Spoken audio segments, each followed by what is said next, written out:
Hello friends, welcome to GNC. Friends, इस video में जो हमारे पास क्वेश्चन है उसमें हमें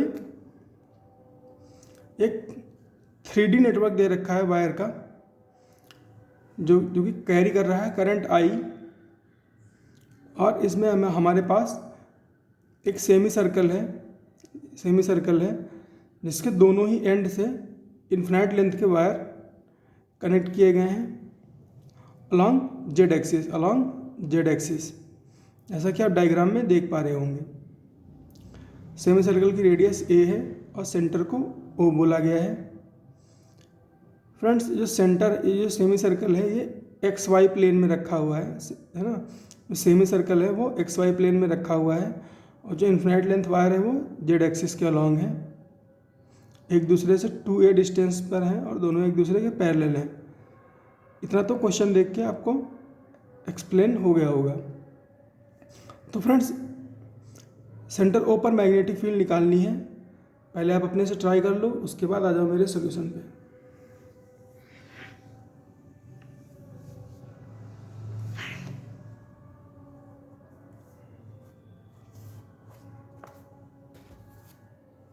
तो फ्रेंड्स, अगर बात करें इसके सॉल्यूशन की, तो जैसा कि हम सारे नेटवर्क में करते हैं, है ना, सारे करंट कैरिंग नेटवर्क में करते हैं, यहाँ पर भी हम वही करेंगे। हम पहले इसको अलग अलग एलिमेंट्स में ब्रेक कर लेंगे। जैसे कि ये इन्फिनाइट लेंथ वायर 1 है ना, और इन्फिनाइट लेंथ वायर 3, और ये सेमी सर्कल को 2 बोल लिया। अब फ्रेंड्स, पहले हम वायर 1 की वजह से मैग्नेटिक फील्ड चेक करेंगे, फिर वायर 3 की वजह से चेक करेंगे, और फिर 2 की वजह से चेक करेंगे। तो फ्रेंड्स, वायर 2 क्या है? एक इन्फिनाइट लेंथ वायर है ना, एक इन्फिनाइट लेंथ वायर है जिसका बॉटम इन्फिनाइट पे गया है और टॉप ओरिजिन पे है ना। टॉप ओरिजिन पे है और बॉटम इन्फिनाइट पे गया है जेड एक्सिस के अलॉन्ग। तो फ्रेंड्स, इसके टॉप से ए परपेंडिकुलर डिस्टेंस पर है ना, ए परपेंडिकुलर डिस्टेंस पर पॉइंट है ओ। हमें यहाँ पर मैग्नेटिक फील्ड कैलकुलेट करनी है। तो कितनी हो जाएगी फ्रेंड्स? अगर आपको फाइनाइट लेंथ की वजह से फार्मूला पता हो कितना कैसे क्या होता है तो बहुत अच्छी बात है फ्रेंड्स। वैसे वो होता है μ0/4 pi I by a sine φ1 plus sine φ2। φ1 और φ2 क्या होते हैं? टॉप और बॉटम से एंगल होते हैं परपेंडिकुलर डिस्टेंस का। तो यहाँ पर फ्रेंड्स क्या हो जाएगा, यहाँ जो टॉप के साथ जो पॉइंट पी एंगल बनाएगा, टॉप के साथ जो एंगल बनाएगा वो कितना हो जाएगा? 0 हो जाएगा।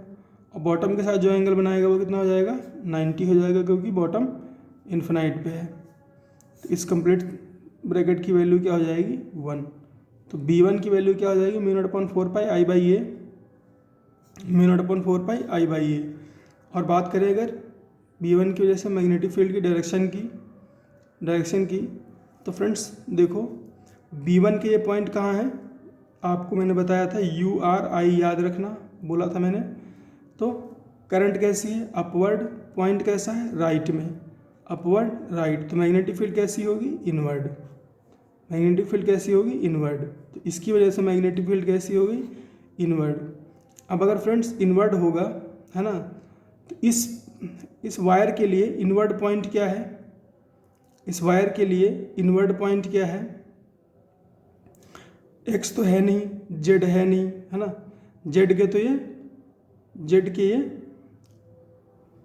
पैरेलल है और वाई के भी पैरेलल है ना। वाई के मतलब वाई इसके परपेंडिकुलर है, लेकिन पैरेलल वाई जेड प्लेन में ये रखा हुआ है वायर, है ना, सॉरी एक्स जेड प्लेन में रखा हुआ है। तो इसके लिए इनवर्ड क्या हुआ फ्रेंड्स? ऐसे देखो, एक्स डायरेक्शन में तो ये पॉइंट है ना, एक्स डायरेक्शन में तो पॉइंट ओ है, और जेड डायरेक्शन में ये वायर रखा हुआ है। तो इनवर्ड पॉइंट क्या हुआ? वाई हुआ। इनवर्ड पॉइंट वाई हुआ। और फ्रेंड्स, ये प्लस वाई डायरेक्शन है ना, ये प्लस वाई एक्सिस है। तो इनवर्ड अगर हम जाएंगे तो हमें क्या मिलेगा? माइनस वाई एक्सिस मिलेगा। माइनस वाई एक्सिस मिलेगा मतलब माइनस जे। तो इसीलिए डायरेक्शन क्या होगी? माइनस जे। अब देखो फ्रेंड्स, पॉइंट 3 पर देखो।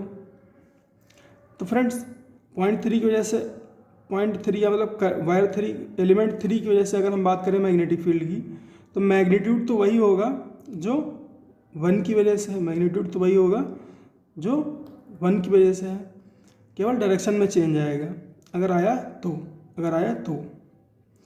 तो फ्रेंड्स देखो, पॉइंट अब लेफ्ट में हो गया, और करंट डाउनवर्ड हो गई, डबल चेंज हो गए। सिंगल चेंज पे डायरेक्शन एक बार चेंज होती है ना। सिंगल चेंज हुआ होता, अगर सिंगल चेंज हुआ होता तो डायरेक्शन इनवर्ड से अपवर्ड आउटवर्ड हो जाती, लेकिन क्या हुआ, डबल चेंज हुआ तो डायरेक्शन सेम रहेगी। तो B3 की वैल्यू क्या हो जाएगी, μ0/4 I by a into minus J, क्योंकि डबल चेंज है तो डायरेक्शन माइनस जे ही रहेगी। अब अगर XY प्लेन में देखें, है ना, एलिमेंट 2 की वजह से अगर हम बात करें, है ना, एलिमेंट 2 की वजह से बात करें और XY प्लेन में देखें, है ना, XY प्लेन में देखें तो क्या होगा, ये क्लॉकवाइज में घूम रही है, क्लॉकवाइज में करंट घुमा रही है, करंट क्लॉकवाइज में है तो मैग्नेटिक फील्ड इनवर्ड होगी। और इनवर्ड कैसी डायरेक्शन है XY प्लेन के लिए, माइनस जेड। XY प्लेन के लिए इनवर्ड कैसी डायरेक्शन है, माइनस जेड। तो माइनस जेड एक्सिस, तो डायरेक्शन क्या मिल गई, माइनस के। और मैग्नेटिक फील्ड सेमी सर्कल की वजह से क्या होती है, μ0/4 I बाई ए होती है सेमी सर्कल की वजह से मैग्नेटिक फील्ड। तो इसमें क्या आ जाएगा, एडिशनली डायरेक्शन आ जाएगी माइनस के। अब तीनों को ऐड कर देते हैं, यहाँ पे वेक्टर सम है तो साइन की चिंता करने की जरूरत नहीं है। तो B1 + B2 + B3 μ0/4 I by a minus J, μ0/4 I by a minus K, μ0/4 I by a minus J.